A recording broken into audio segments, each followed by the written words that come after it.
বন্দে মাতরম। সুজলাং সুফলাং মলয়জ শীতলম শস্য শ্যামলং মাতরম বন্দে মাতরম বন্দে মাতরম বন্দে মাতরম। আজ ৭৯তম স্বাধীনতা দিবস। ১৯৪৭ খ্রিস্টাব্দের আজকের দিনে আমাদের দেশমাতা বর্বর ব্রিটিশ শাসন থেকে মুক্তি লাভ করে।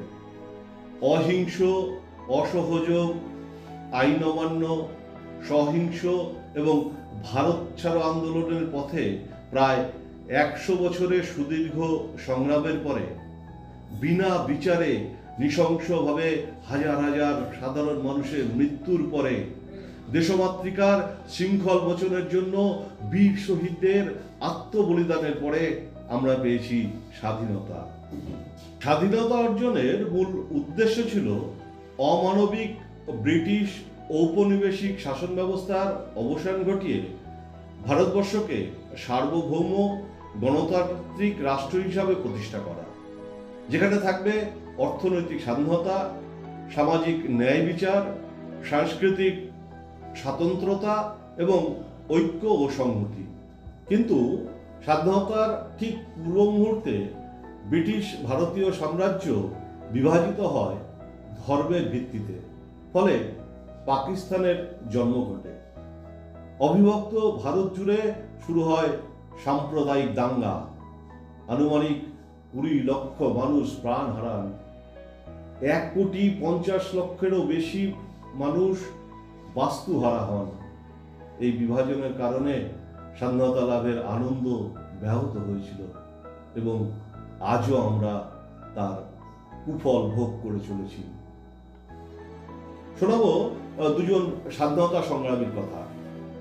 ১৮৭২ খ্রিস্টাব্দের আজকের দিনে জন্মগ্রহণ করেন প্রভাবশালী ভারতীয় দার্শনিক, যোগী এবং জাতীয়তাবাদী কবি ঋষি অরবিন্দ ঘোষ। তিনি ইংল্যান্ডের পড়াশোনা করে দেশে ফিরে বরোদা কলেজে শিক্ষকতা করেন এবং স্বাধীনতা আন্দোলনে যোগদান করেন। তিনি বন্দে মাতরম পত্রিকার সম্পাদক ছিলেন। ব্রিটিশ সরকারের বিরুদ্ধে স্বতন্ত্র সংগ্রামের পথে হেঁটেছিলেন এবং অনুশীলন সমিতির মতো বিপ্লবী সংগঠনগুলির সাথে সরাসরি যুক্ত ছিলেন। তিনি ১৯০৮ খ্রিস্টাব্দে আলিপুর বোমা মামলায় অভিযুক্ত হন, কিন্তু প্রমাণের অভাবে তিনি এবং আরও ১৬ জন মুক্তি পান। বিচার চলাকালীন তাকে ১৯০৮ খ্রিস্টাব্দের ২রা মে থেকে ১৯০৯ খ্রিস্টাব্দের ৬ই মে পর্যন্ত প্রেসিডেন্সি জেলের সেলে কাটাতে হয়েছে। সেই সময়ে তিনি নিজেকে সক্রিয় সংগ্রামের পথ থেকে দূরে সরিয়ে আধ্যাত্মিকতার পথে পরিচালিত করেছিলেন। সেটি বর্তমানে তার নামাঙ্কিত মন্দির। জেল থেকে ছাড়া পেয়ে তিনি আধ্যাত্মিক সাধনায় মনোনিবেশ করেন। তার দর্শন এবং শিক্ষা আজও বিশ্বজুড়ে সমাদৃত। ১৯২৬ খ্রিস্টাব্দের আজকের দিনে প্রগতিশীল চেতনার অধিকারী কিশোর কবি সুকান্ত ভট্টাচার্য জন্মগ্রহণ করেন। তার কবিতাগুলো ব্রিটিশ শাসন ব্যবস্থার সমালোচনায় পরিপূর্ণ, যা জনসাধারণের মনে স্বাধীনতার উচ্চাকাঙ্ক্ষা এনেছিল। দরিদ্র নিপীড়িত মানুষের প্রতি তিনি ছিলেন সহানুভূতিশীল। তাদের প্রাপ্য অধিকারের জন্য তিনি সোচ্চার হয়েছিলেন।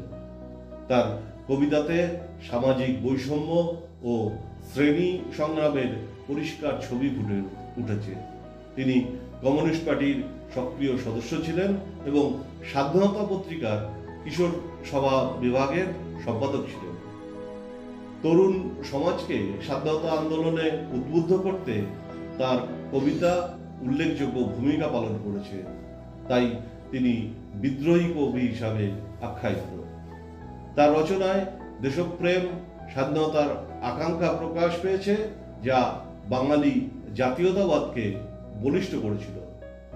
জন্মদিনে এই দুই স্বাধীনতা সংগ্রামীকে এবং স্বাধীনতা সংগ্রামে প্রত্যক্ষ ও পরোক্ষভাবে যারা সামিল হয়েছিলেন তাদের জানাই বিনম্র শ্রদ্ধা এবং নমস্কার। জয় হিন্দ, বন্দে মাতরম।